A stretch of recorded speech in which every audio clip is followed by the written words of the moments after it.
Journalist మిత్రులందరికీ రాష్ట్ర committee తరఫున మీ జిల్లా కమిటీ తరఫున పేరు పేరున శుభాకాంక్షలు, అభినందనలు. ఇప్పటికీ చాలా కాలితమైన ముఖ్య అతిథులు కూడా వచ్చేస్తున్నారు. మీరు చేయాల్సిన పని రిక్వెస్ట్ ఏంటంటే, ఇప్పటికి చాలామంది రావాల్సి ఉంది. వాళ్ళందరికీ మీ సెల్ ఫోన్ తీసి అందరికి కాల్ చేయండి. ఒకసారి చేస్తే ఈ హాల్ నిండిపోతుంది. మనం వెంటనే మహాసభ ప్రారంభించుకుందాం. మన మంత్రి గారు, డిప్యూటీ సీఎం గారు, మినిస్టర్స్ వాళ్ళంతా వస్తున్నారు. కాబట్టి మనం మ్యాక్సిమం తొందరగా ఈ సభను ప్రారంభించుకొని మనం క్లోజ్ చేసుకోవాల్సిన అవసరం ఉంది. దయచేసి మీరు అందరూ మీ మిత్రులకు, జర్నలిస్టులకు, రాని వాళ్ళకు ఎవరైతే మీరు వస్తారని అనుకున్నారో వాళ్ళందరికీ కాల్స్ చేయండి. వెంటనే చేస్తే ఈ హాల్ నిండిపోదని మనం మహాసభ వెంటనే ప్రారంభించుకున్నాం. మీ దైవం ఎవరండి చెప్పండి సార్. మా ఆవిడే. మీ ఆవిడ? చెప్పట్లు కొంచెం ఒకసారి మా ఆవిడ కోసం అన్న కలుసుకుంటుంది అప్పుడప్పుడు. ఎందుకంటే మా ఆవిడ అంటే అంత ఇష్టం. నేను ఎట్లా ప్రోగ్రామ్ చేసి ఇంటికి వెళ్ళేసరికి ఒక్కొక్కసారి నైట్ 12, 1 అవుతుంది. నేను ఇంటికి వెళ్ళిన దాకా మా ఆవిడ నా కోసం భోజనం చేయకుండా అట్లనే కూర్చుంటుంది. కొట్టచ్చు మాధవ సార్. మీ ఆమె భోజనం తినిపించాలా? ఎందుకంటే నాకు వంట చేయడం రాదు, నేను పోయి వంట చేయాలి. అలాంటి ఆమె చేస్తున్నాను. అయితే ఇబ్బంది లేదు. ఇప్పుడు యూట్యూబ్లో వచ్చింది కాబట్టి ఎట్ట చేయాలని ఒక్కసారి ఇట్లా నొప్పితే కథ అందులో వస్తాను. సరదాగా నవ్వించాలని. అయితే రాజశేఖర్ హీరోగా 100కి 100 అనే ఒక సినిమా షూటింగ్ జరుగుతుంది. అందులో నేను బ్రహ్మానందం గారికి డ్రైవర్గా చేస్తున్నా. డ్రైవర్గా అంటే కారు కాదు, సైకిల్కి డ్రైవర్. కామెడీ గుంటని పెట్టారు. బ్రహ్మానందం గారు వెనక కూర్చుంటాడు, నేను సైకిల్ దొక్కాలి. ఆ సినిమా షూటింగ్కి వెళ్ళినప్పుడు బ్రహ్మానందం గారు అడిగారు, అరే భద్రం నీకు ఎవరంటే బాగా ఇష్టంలో అన్నాడు. సార్ నాకు మా అమ్మ అంటే చాలా ఇష్టం సార్ అన్న. సరే అమ్మ ఎవరికైనా ఇష్టమేరా, నీకు పెళ్ళయింది అన్నావు కదా, మీ అమ్మ ఇష్టమా మీ ఆవిడంటే ఇష్టమా అన్నాడు. ఓ అమ్మ ఏది పిటికి పెట్టేటట్టున్నాడు. అమ్మ 9 మాసాలు పోసింది, అమ్మ ఇష్టం. భార్య జీవితాంతం ఉండాలి కాబట్టి భార్య కూడా ఇష్టమే సార్ అన్న. అది కాదురా, ఒకవేళ మీ అమ్మ మీ ఆవిడ ఇద్దరు గొడవ పడ్డారనుకో, నువ్వు తిట్టుకోవడానికి చంద్రబాబుని ఇచ్చావు, పేర్లు పెట్టడానికి ఇంద్రమ్మని ఇచ్చావు, కానీ మధ్యలో ఎందుకమ్మా పవన్ కళ్యాణ్ తెచ్చావు? అయినా నువ్వు నాకు నచ్చావు, నువ్వు నాకు నచ్చావు. ఇదే dialogue cinema actor Akkineni Nagarjuna గారు అయితే అలా చెప్తారు. నాగార్జున గారు, అమ్మ చూసుకోవడానికి అమలాన్ని ఇచ్చావు, ఆడుకోవడానికి సిసిద్రికి ఇచ్చావు, పాడుకోవడానికి అనుకున్న స్టూడియోస్ ఇచ్చావు, కానీ గొంతెందుకమ్మా ఇంత సన్నగా ఇచ్చావు, అయినా నువ్వు నాకు నచ్చావు, నువ్వు నాకు నచ్చావు. ఇదే డైలాగ్ని హిందీ యాక్టరు అమరేష్ పురి గారు అయితే అలా చెప్తారు. అమరేష్ పురి గారు, అబ్బా వేసుకోవడానికి బట్టలు ఇచ్చావు, తీసుకోవడానికి గడ్డం ఇచ్చావు, రాసుకోవడానికి నవరత్న ఆయిల్ ఇచ్చావు, కానీ ఎందుకమ్మా బట్టతల ఇచ్చి చచ్చావు? అయినా నువ్వు నాకు నచ్చావు, నువ్వు నాకు నచ్చావు. ఆ బట్టతల వాళ్ళు సపోర్ట్ కొడతారా? అట్లే లేదు, దాన్ని కూడా అదే తయారు కాబట్టి. అయితే ఈ బట్టతల పాపం ఏవి అనుకోకండి, చాలా ఉపయోగాలు ఉన్నాయి బట్టతలకి. ఎట్లాంటి అండి, ఎట్లాంటి అంటే మామూలు విషయం కాదు. ఒక నూనె ఖర్చు ఉండదు. దువ్వెనంటే దువ్వెన వాటర్ ఇచ్చావు, కానీ చికెన్ ముక్క ఇవ్వకుండా సచ్చా, అయినా నువ్వు నాకు నచ్చావు, నువ్వు నాకు నచ్చావు. ఇట్లా సరదాగా గట్టినా మీకే నేరాలను పగలగొట్టినా మేము సైతమని తెలంగాణకై ముందు వరసలో ఉరికి వచ్చిన మా విలేకరన్నల్లారా మీకు వందనాలన్నా, మా విలేకరన్నల్లారా మీకు వందనాలన్నా, మా విలేకరన్నల్లారా మీకు వందనాలన్నా. మీ కళలపైన కక్ష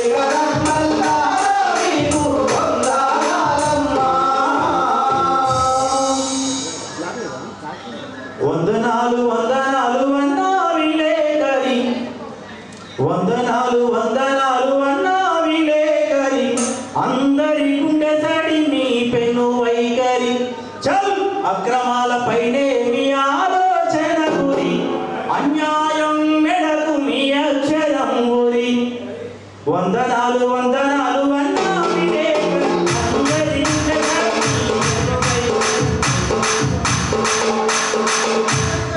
వందనాలు వందనాలు అన్నా వివేకని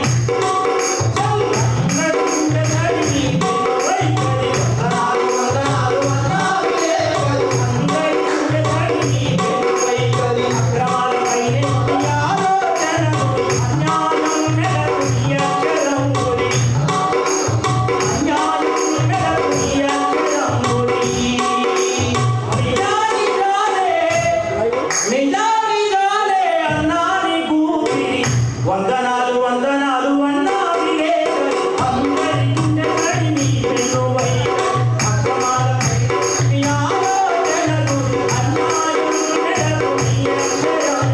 నిజాని జాలే అన్నాని ఊపిరి నిజాని జాలే అన్నాని ఊపిరి వందనాలు వందనాలు అన్నా విలేకరి అందరి గుండె సడి మీ పెను వైఖరి.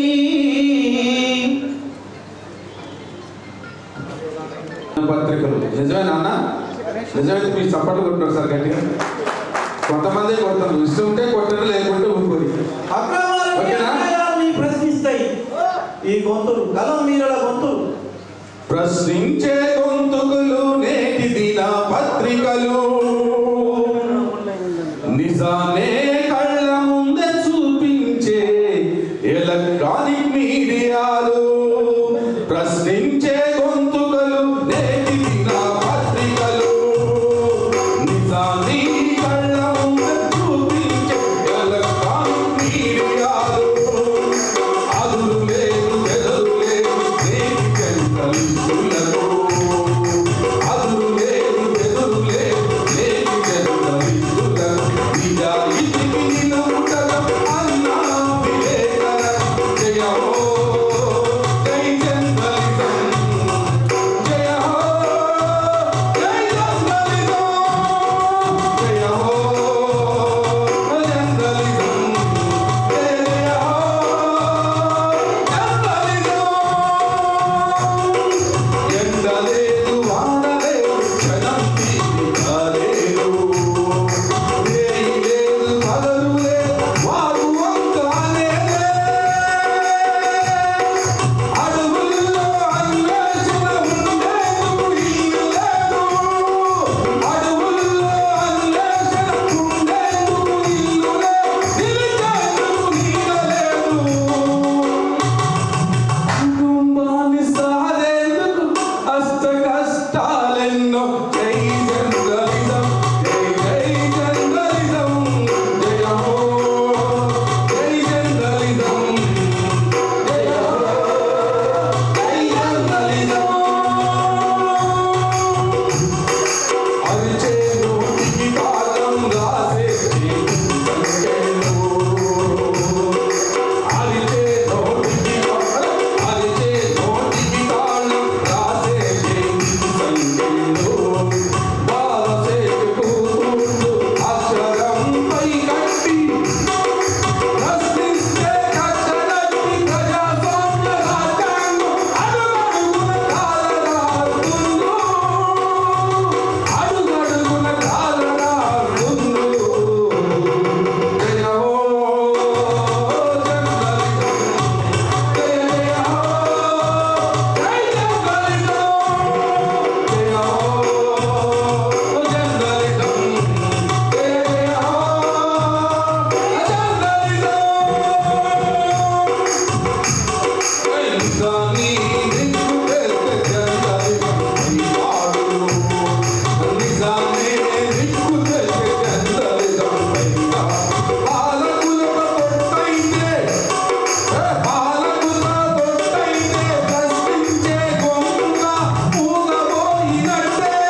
Okay, thank you.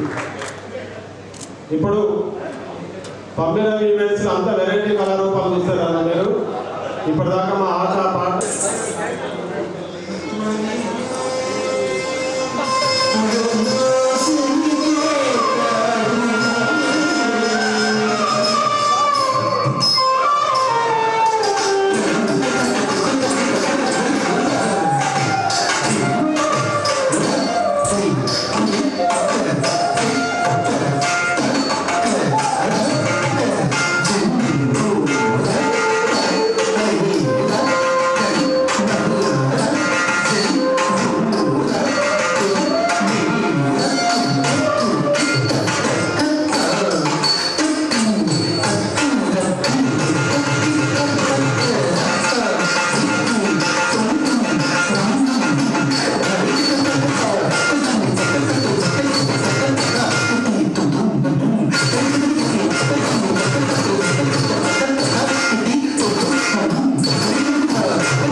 Pammi Ravi ఈవెంట్స్ని ఇక్కడ ఆహ్వానించిన మన కదీర్ గారికి, శ్రీనివాస్ రెడ్డి గారికి, కమిటీ వారందరికీ ఇక్కడికి వచ్చేసిన అందరికీ మరొకసారి కళాబంధులు తెలియజేస్తూ మధ్య మా పాట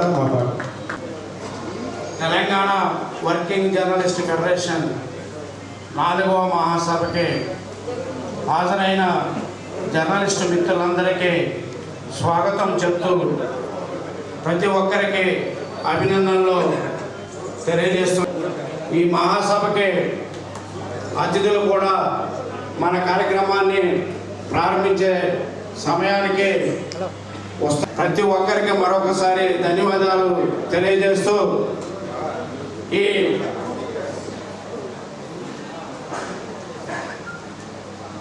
నాలుగో మహాసభ చాలా ఉత్సాహాలు రాజశేఖర్ గారిని వేదిక మీదకి రావాల్సిందిగా ఆహ్వానిస్తున్నాం. మరో ఉపాధ్యక్షులు గుడిగ రఘు గారిని వేదిక మీదకి రావాల్సిందిగా ఆహ్వానిస్తున్నాం. మన జిల్లా కార్యదర్శి కొత్తపల్లి శ్రీనివాస్ రెడ్డి గారిని వేదిక మీదకి రావాల్సిందిగా ఆహ్వానిస్తున్నాం.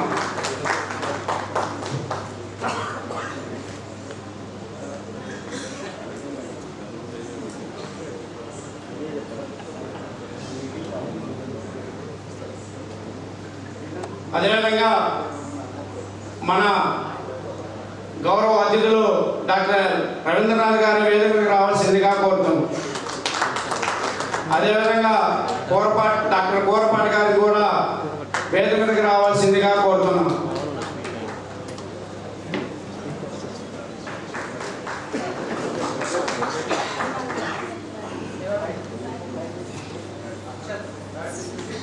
రాష్ట్ర కార్యదర్శిగా చంద్రశేఖర్ గారిని కూడా వేదిక మీదకి రావాల్సిందిగా ఆహ్వానిస్తున్నాం.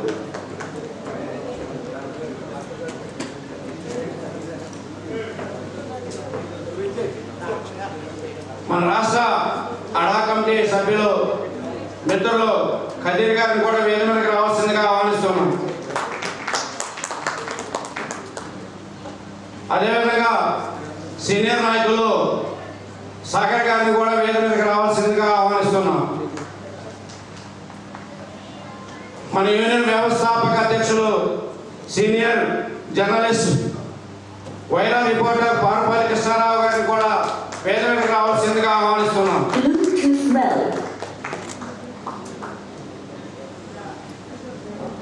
జిల్లా కోశాధికారి తేనె వెంకటేశ్వరుని నేనే. అదేవిధంగా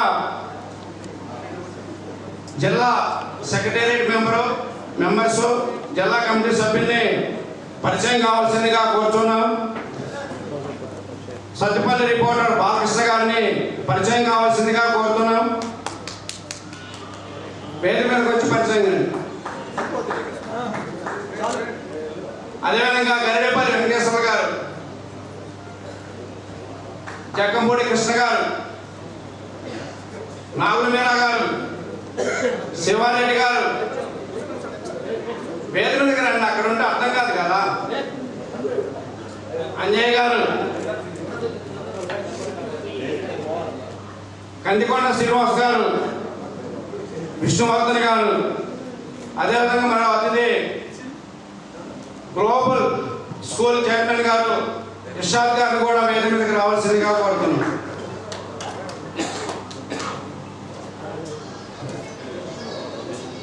అదేవిధంగా సీనియర్ జర్నలిస్టులు పరిచయం కావాల్సిందిగా కోరుతున్నాం. నాగేంద్ర రెడ్డి గారు, సివిఆర్ శ్రీనివాస్ గారు, కోరపాటి గోపి గారు,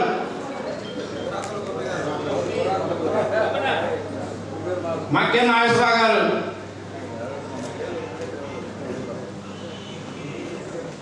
ఈ కార్యక్రమాన్ని తదనంతరం జిల్లా అధ్యక్షులు గారు ప్రారంభిస్తారు. అంతకంటే ముందు మన తెలంగాణ గీతాన్ని ఒకటి ఆలపిస్తారు. అనంతరం సభ ప్రారంభమయ్యే ముందు సంతాప తీర్మానాన్ని మిత్రులారా, రాష్ట్ర గేయాల యాత్ర సమయంలో మనందరం లేచి గౌరవ సూచకంగా ఉండవలసిందిగా మనం చేస్తున్నాం.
నారాయణ గారు కూడా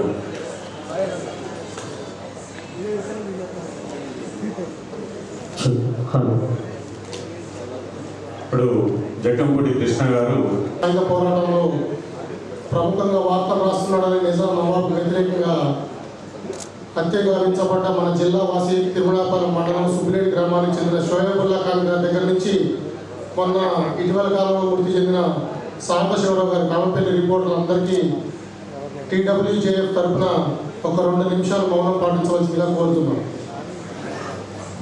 వీధులకు కూర్చోండి మిత్రులారా. అలాగే 30,000 రూపాయలు అందజేయడం జరిగింది. అందరూ చెప్పాలి. అలాగే భవిష్యత్తులో కూడా ఎవరైనా విలేకరులకు ఏదైనా సమస్యలు వచ్చినా టీడబ్ల్యూజేఎఫ్ ముందంజలో ఉంటుందని తెలుపుతూ ఈ సమావేశాన్ని అధ్యక్షులు వారు ప్రారంభించవలసిందిగా కోరుతున్నాం. ప్రారంభోపన్యాసం చేయవలసిందిగా ప్రముఖ పిల్లల వైద్యులు, Telangana cricket association chairman, DLF న్యాయ సేవా సభ్యులు, ప్రముఖ వైద్యులు డాక్టర్ కోరపాటి ప్రదీప్ గారిని మాట్లాడవలసిందిగా కోరుతున్నాను. అందరికీ నమస్కారం. Telangana working journalist federation TWJF 4వ జిల్లా మహాసభలకి విచ్చేసిన ప్రతి ఒక్కరికి పేరు పేరున ధన్యవాదాలు. వేదిక మీద ఉన్న పెద్దలు, రాష్ట్ర అధ్యక్షులు బసవపున్నయ్య గారికి, ఉపాధ్యక్షులు గారికి, అండ్ అలాగే సీనియర్ వైద్యులు రవీంద్రనాథ్ గారికి, అండ్ మన ఆత్మీయ సోదరులు ఖమ్మం జిల్లా టీడబ్ల్యూజేఎఫ్ రాజులు కదీర్ గారికి, సాగర్ గారికి, శ్రీనివాస్ రెడ్డి గారికి, ఇతర సభ్యులందరికీ, ఎందుకంటే ఆత్మీయులు ఎందుకన్నారంటే వీళ్ళందరూ కూడా వేదిక మీద ఉన్న పెద్దలు, గోపి గారు కావచ్చు, నాగేశ్వరరావు కావచ్చు, మూర్తి గారు కావచ్చు, ఒక్కళ్ళని చెప్పలేను. ఎవరిదైనా పేరు మర్చిపోయానని మాత్రం అనుకోవద్దు. అందరూ నా గుండెలో ఉన్నవాళ్ళే, ఎప్పటికీ ఉండేవాళ్ళే. అందరూ నాకు మనసు చాలా ఎక్కడైన వాళ్ళు. సో అలాగే వేదిక మీద ఉన్న పెద్దలందరికీ, వేదిక మీద ఉన్న మీడియా మిత్రులందరికీ కూడా ఈరోజు నిజంగా చాలా ఆనందంగా ఉంది. ఇంత పెద్ద జిల్లా మహాసభలో నేను భాగం పంచుకోవడం నాకు చాలా సంతోషంగా, భాగ్యంగా భావిస్తాను. నాకు దీనికి ఏ అర్హత ఉందో తెలియదు, బట్ నిజంగా రైట్ మీరు చేసే సేవ ముందు నేను చేసే సేవ చాలా తక్కువనే అనిపిస్తూ ఉంది ఎప్పటికైనా. సో మా అందరికీ తెలుసు, 4th estate media apart from legislative, executive, judiciary, 4th estate media అని చెప్పుకుంటూ ఉంటాం. ఈ 4గిట్లో కూడా ఒక్కొక్క దానికి ఒక్కొక్క ఇంపార్టెన్స్, ఒక్కొక్క బలం ఉంది. బట్ నేను గట్టిగా మాత్రం నమ్మేది మీడియా అనేది 4th pillar and it's important pillar. అంటే 4th ఎస్టేట్ అని ఊరికనే లేదు. 3 ఎస్టేట్స్ సపరేట్గా చెప్పి 4th ఎస్టేట్ అని సపరేట్గా చెప్తున్నారు అంటేనే ఎంత పవర్ఫుల్ అనేది మనం అర్థం చేసుకోవాలి. ఈరోజు ప్రతి దానికి ఏ కన్స్ట్రక్షన్ కానీ ఏ కట్టుబడి ఉన్న పిల్లర్ అనేది చాలా ఇంపార్టెంట్. సో ఈ 4th ఎస్టేట్ మీడియా అనేది వ్యవస్థ ముందుకెళ్ళాలన్నా, సమాజం ముందుకెళ్ళాలన్నా, నిజాలు, వాస్తవాలు పబ్లిక్లోకి వెళ్ళాలన్నా మీ పాత్ర ఎనలేనిది. అంటే ఎంత చెప్పినా దాని గురించి తక్కువే. కాకపోతే జర్నలిజం, ఒక ట్రూ జర్నలిజం అనేది మీ అందరికీ తెలుసు. ఎస్, ప్రతి ఫీల్డ్లో ఏదో ఒక మచ్చ ఉంటుంది, ప్రతి ఫీల్డ్లో ఒక బ్లాక్ షీప్ ఉంటానే ఉంటుంది. బట్ స్టిల్ మీరందరూ కూడా ఒక యూనియన్ ఫామ్ చేసుకొని మీ హక్కుల కోసం, ప్రజల హక్కుల కోసం కష్టపడి టీడబ్ల్యూజేఎఫ్ ఫామ్ అయినప్పటి నుంచి రెగ్యులర్గా లాస్ట్ ఇయర్ కూడా పెద్ద మీటింగ్ పెట్టుకున్నారు. ఈసారి కూడా ఇంతమంది సభ్యులు దీంట్లో భాగంగా ఉండి, but unity is strength, the power of unity is something else. అందరికీ తెలిసిందే, కలిసి ఉంటే కలదుసుకో అని ఊరికనే లేదు. అలాగే మన హక్కుల కోసం కానీ మనకి ఏం కావాలన్నా కలిసి ఉండి పోరాడితేనే మనం సాధించగలం. వాస్తవంగా ఈరోజు ప్రతి ఒక్క మీడియా ఛానల్ ఏదో ఒక రాజకీయ నాయకుడిలో మ్యాక్సిమం వాళ్ళే ఇన్వెస్టర్స్గా ఉంటా ఉంటారు.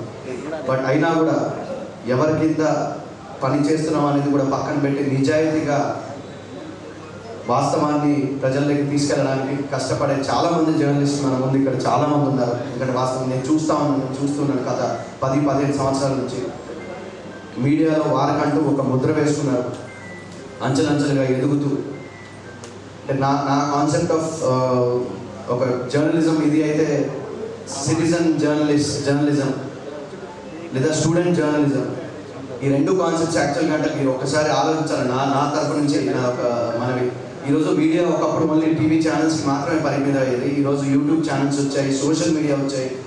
సోషల్ మీడియా అంటే ఇన్స్టాగ్రామ్, ఫేస్బుక్, దాంట్లో కూడా న్యూస్ ప్రింట్ అవుతూ ఉంది.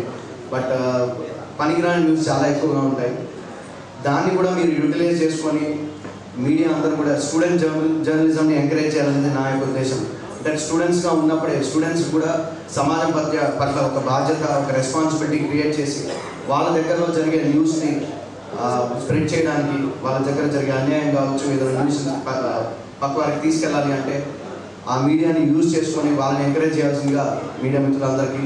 అండ్ సిటిజన్ జర్నలిజం అంటే ఒక జర్నలిస్టే అవ్వక్కర్లేదు. ఒక న్యూస్ని నేను పక్కన తీసుకెళ్ళాలి అంటే ఆ మీడియాని ఇమీడియట్గా వాడుకొని మీ ద్వారా పబ్లిక్కి తీసుకెళ్ళాలి, సమాజాన్ని ముందుకు నడిపించాలి. So citizen journalism and student journalism ఈ కాన్సెప్ట్స్ని ఇంకా కొంచెం ఇంప్రూవైజ్ చేసి, నాకున్న ఐడియాస్ మాత్రం చెప్పాను, ఇంప్రూవైజ్ చేసి మీరు అందరూ కూడా దాని గురించి ఆలోచించాలని మనస్ఫూర్తిగా కోరుకుంటాను. అండ్ అలాగే వాస్తవంగా ఇక్కడ ఇందాక నేను చెప్పినట్టు ప్రతి ఒక్క పొలిటీషియన్కి ఒక్కొక్క మీడియా ఛానల్ ఉంది.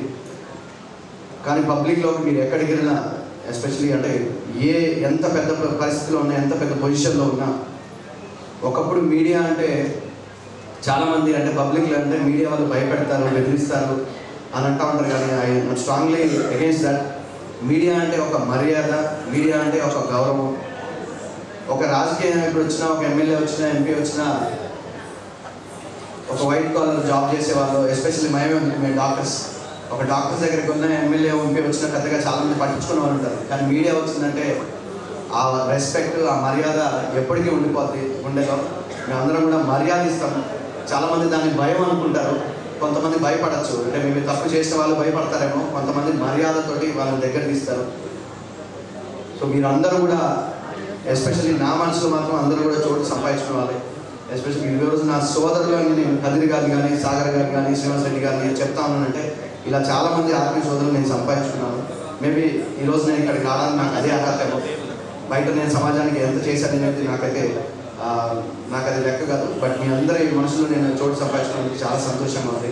మరొకసారి ఈ మహాసభలకు విచ్చేసిన ప్రతి ఒక్క జర్నలిస్ట్ మిత్రులందరికీ, మీడియా మిత్రులందరికీ, టీడబ్ల్యూజేఎఫ్ సభ్యులందరికీ కూడా ఈ మహాసభలు దిగ్విజయంగా పూర్తి చేసుకోవాలని, టీడబ్ల్యూజేఎఫ్ ఇంకా అంచెలంచెలుగా పైకి ఎదగాలని, రాష్ట్ర వ్యాప్తంగా అలాగే జాతీయ వ్యాప్తంగా యూనియన్కి పెద్ద గుర్తింపు రావాలని, రాబోయే రోజుల్లో ఇంకా పెద్ద మహాసభలు రాష్ట్ర స్టేట్ వైజ్ కానీ నేషనల్ వైజ్ కూడా ఇంకా సభలు జరుపుకోవాలని, వాటికి మా సపోర్ట్ ఎప్పుడు ఉంటుందని మనస్ఫూర్తిగా మాటిస్తూ మరొకసారి ఇక్కడికి విచ్చేసిన ప్రతి ఒక్క మీడియా మిత్రులందరికీ, టీడబ్ల్యూజే సభ్యులందరికీ అండ్ కార్యవర్గ సభ్యులందరికీ కూడా పెద్దలకు అందరూ కూడా కృతజ్ఞతలు. Thank you very much. జై హింద్, జై తెలంగాణ. గ్లోబల్ రెయిన్బో విద్యా సంస్థల చైర్మన్ ఇర్షద్ అహ్మద్ గారిని మాట్లాడాల్సిందిగా కోరుతున్నాను.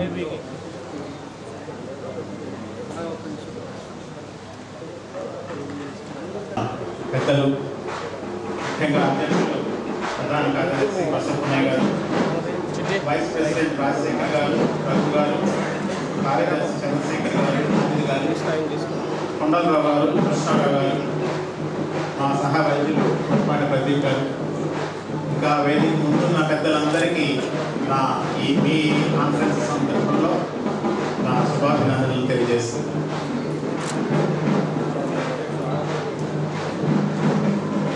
ఇప్పుడున్న రాజకీయ పరిస్థితుల్లో మీరు ఈ మహాసభలు జరుపుకుంటూ ఉన్నారు. మామూలుగా భారతదేశంలో 5 నిమిషాలు టైం తీసుకుంటాను. మళ్ళీ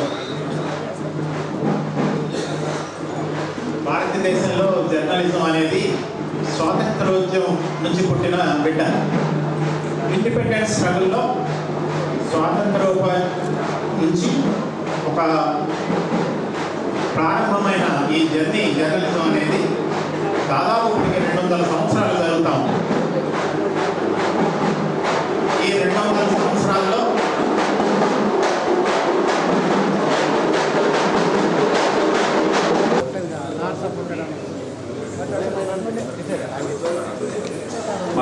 మహాసభకి గెస్ట్గా వచ్చేసినటువంటి తుమ్మల యుగధన్ గారిని మన మంత్రివర్యులు తుమ్మల నాగేశ్వర గారి కుమారులు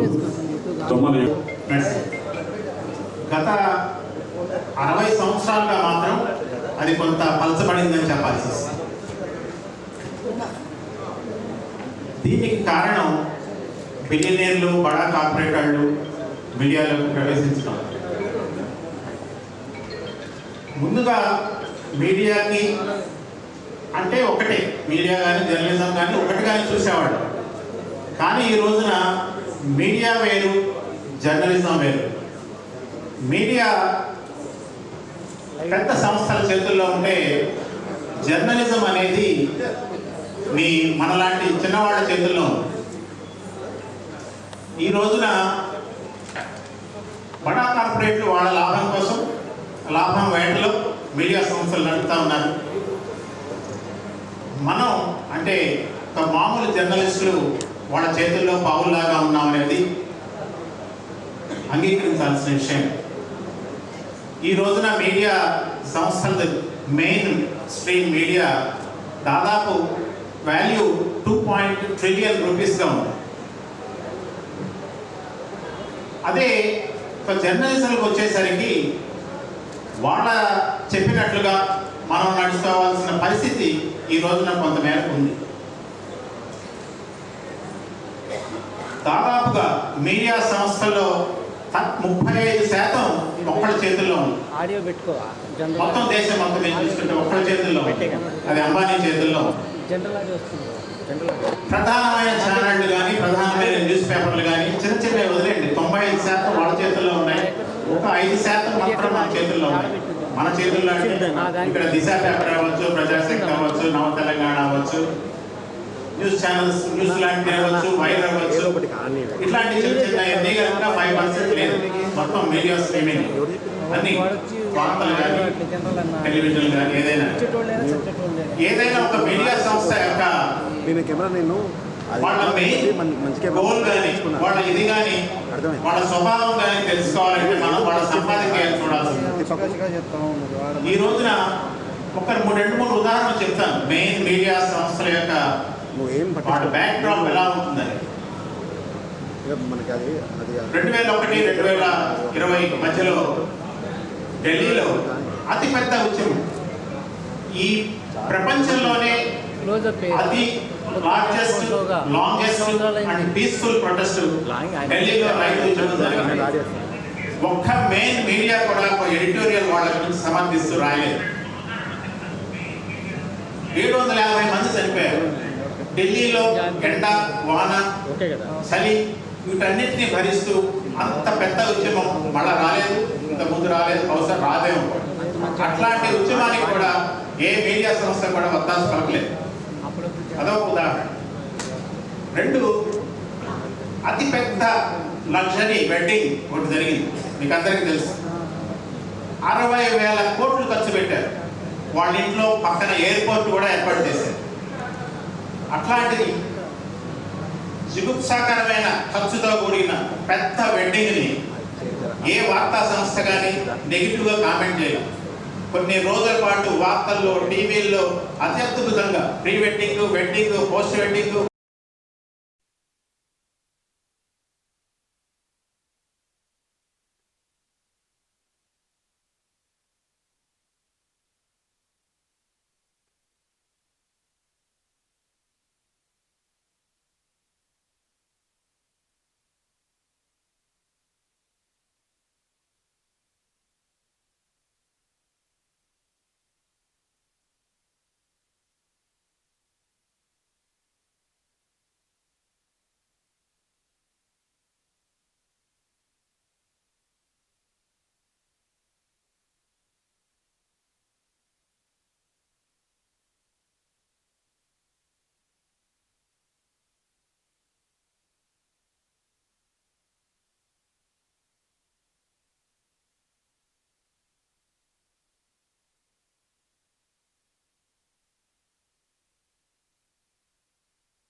గిరిజన సోదరులు వీళ్ళందరినీ హింసిస్తూ నక్సలైట్ల పేరుతో ఎంతోమందిని చంపుతూ దాన్ని ఏ సంస్థ ఖండించిందో నాకైతే కనపడలేదు.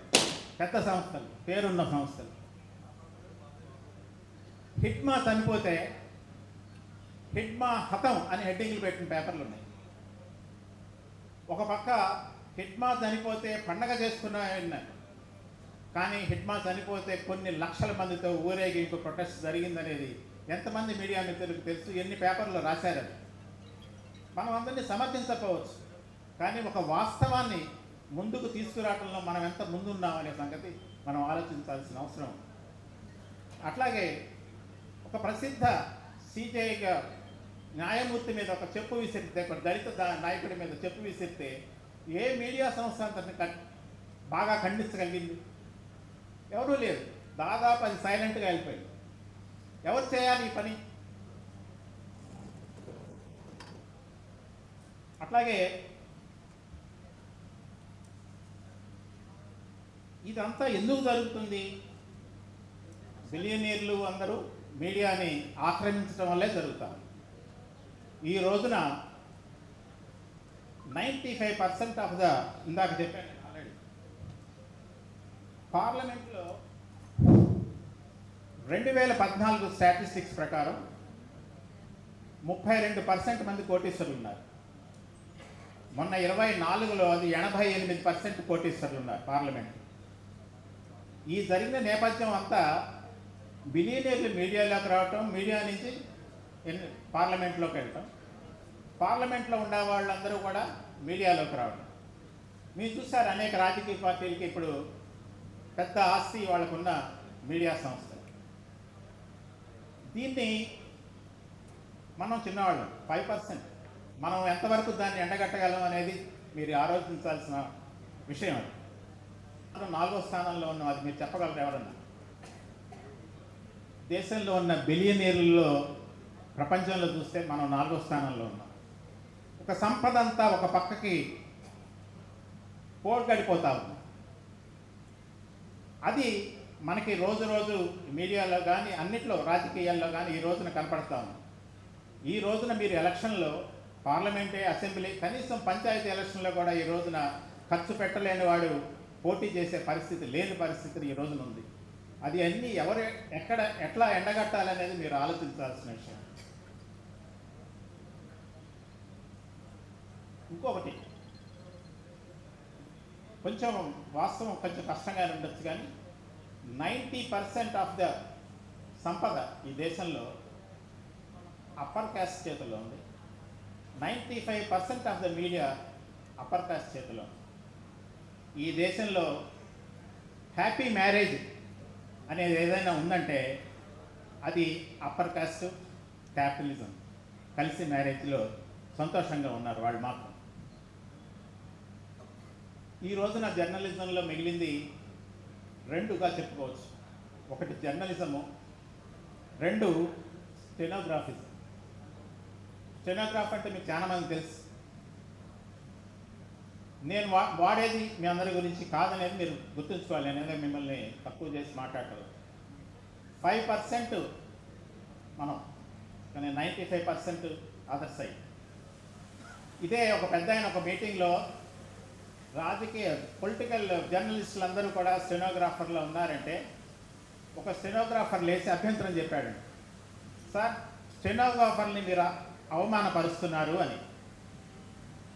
ఆయన ఏ విధంగా మిమ్మల్ని అవమానపరుస్తున్నారంటే, సార్ నేను స్టెనోగ్రాఫర్ని, నేను జడ్జి గారు చెప్పేది రాస్తాను, నిందితుడు చెప్పింది రాస్తాను, నాది గొప్ప ఉద్యోగం. కానీ వాళ్ళ నాయకుడు చెప్పిందే, వాళ్ళ యజమాని చెప్పిందే రాస్తున్నారు, వాళ్ళకంటే నేనే నయం, నన్ను అవమానపరచకండి అన్నాడు. ఈ రోజున అలా ఉంది పరిస్థితి. కనుక మనం ఒక చిన్న వ్యవస్థగా మీరు జర్నలిస్టులు మనం ఎటువైపు ఉండాలనేది మనం నిర్ణయించుకోవాల్సిన సమయం ఇది. మీరు ప్రజల వైపా ఇంకెవరి వైపు ఉంటారా అనేది నిర్ణయించుకోండి. ఒక ప్రజల వైపే కనుక మీరు ఉంటే ప్రజా ఉద్యమాలని, ప్రజల నిత్యం జరుగుతున్న స్టోరీల్ని, లైఫ్ స్టోరీల్ని వెలికి తీయండి, ప్రజల ముందు ఉంచండి. జర్నలిజం ప్రెస్ అంటే by the people, for the people and to the పీపుల్గా ఉండాలని నేను కోరుకుంటా ఉన్నాను. Thank you. నా అవకాశం ఇచ్చినందుకు కృతజ్ఞతలు. సంతోషం. నా తొలి విలేకరులతో సమావేశం, ఇంత పెద్ద సమావేశానికి ఆహ్వానించిన మీ అందరికీ పేరు పేరున ధన్యవాదాలు తెలియజేస్తూ, తెలంగాణ వర్కింగ్ జర్నలిస్ట్ ఫెడరేషన్ జిల్లా మహాసభలకి ఇచ్చేసినటువంటి వేదిక మీద ఉన్నటువంటి ప్రముఖులందరికీ, వేదిక ముందు ఉన్నటువంటి చాలామంది మిత్రులు ఉన్నారు నాకు. గత 10 సంవత్సరాలుగా నా వెనక ఉండి నన్ను వెన్నుతట్టి ప్రోత్సహిస్తూ వాళ్ళ దృష్టికి వచ్చినటువంటి ప్రతి సమస్యని నా దృష్టికి తీసుకొచ్చి ఆ సమస్యకు ఒక పరిష్కారం చూపిస్తున్న మిత్రులందరికీ పేరు పేరున ధన్యవాదాలు తెలియజేస్తా ఉన్నా. ఇందాక సార్ మాట్లాడుతూ పెద్ద చిన్న అనేది చెప్పారు, ఏకీభవిస్తాం సార్. కానీ ఏది మొదలైనా ఒక చిన్న మార్పుతోనే మొదలవుతుంది. ఆ మార్పు మీ ద్వారా రావాలని మనస్ఫూర్తిగా కాంక్షిస్తున్నాం. ఆ మార్పు మొదలైంది. మీరు అన్నటువంటి అనేక పెద్ద పెద్ద వాళ్ళ సామ్రాజ్యంలో ఉన్నటువంటి అన్నీ కూడా బద్దలవబోతూ ఉన్నాయి.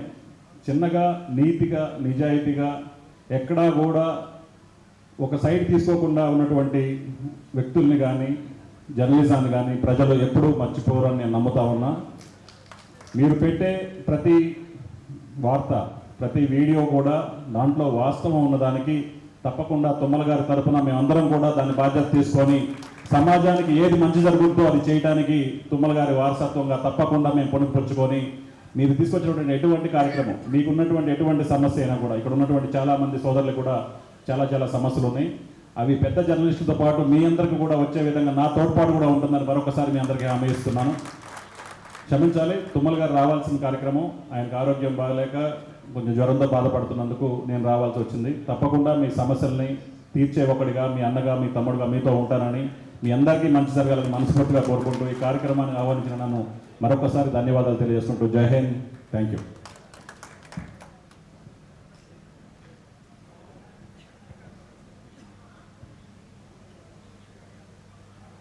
తెలంగాణ వర్కింగ్ జర్నలిస్ట్ ఫెడరేషన్ జిల్లా కమిటీ ఆహ్వానం మేరకు మా ఆహ్వానాన్ని మన్నించి వచ్చిన యువ నాయకులు, విద్యావేత్త, అవసరం ఉన్న వారికి హక్కును చేర్చుకుని అన్నా అంటే నేనున్నా అనే సోదర సమానులు తుమ్మల యుగేందర్ గారికి జిల్లా కమిటీ తరఫున, తెలంగాణ వర్కింగ్ జర్నలిస్ట్ ఫెడరేషన్ రాష్ట్ర కమిటీ తరఫున ప్రత్యేక ధన్యవాదాలు. వారిని సన్మానించవలసిందిగా జిల్లా కమిటీ వారిని కోరుతున్నాను.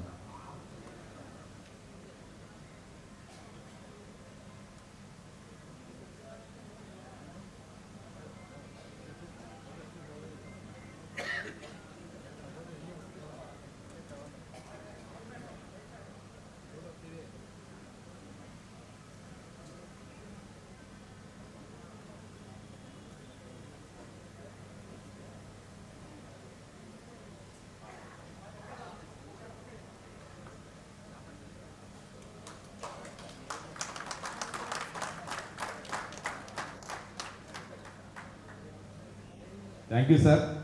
మా జర్నలిస్టులకు అవసరాలకు సంబంధించి ఏ చిన్న అవసరం వచ్చినా మీ దృష్టికి తీసుకొస్తాం. ఆ విధంగా సహకరిస్తారని మేము కోరుకుంటున్నాం. Thank you.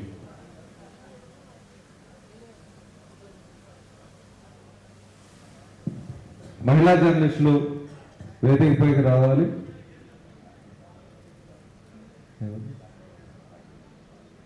అతిథులను సన్మానించడం కోసం మధుశ్రీ భారతి ప్రదీప్ గారిని సన్మానించాల్సింది కోరుతున్నాం.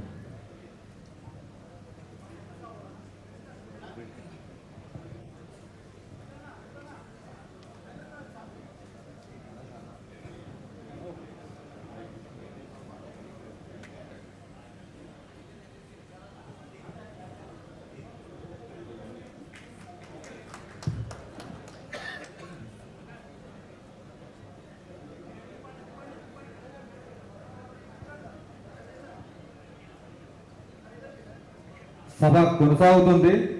మిత్రులందరూ ఓపికతో ఒక 4 విషయాలు వినాల్సి ఉంది. రాష్ట్ర నాయకత్వం జర్నలిస్టుల సమస్యలు, సంక్షేమాలు, వాటి సాధన కోసం మనం వేసే అడుగులు, మనం చేసే పోరాటం గురించి, ప్రభుత్వంపై తీసుకొచ్చే ఒత్తిడి గురించి, ప్రతి ఒక్క విషయం గురించి సుదీర్ఘంగా చర్చించనున్నారు. మీ యొక్క నియోజకవర్గాల్లో మీ తోటి జర్నలిస్టులకు భరోసాగా మీరు మాట్లాడటం కోసం ఇక్కడ నాయకత్వం ఇచ్చే సలహాలు సూచనలు తీసుకోవటం కోసం కూర్చోవాల్సిందిగా కోరుతున్నాం. మధుశ్రీ కూర్చోండి మీరు.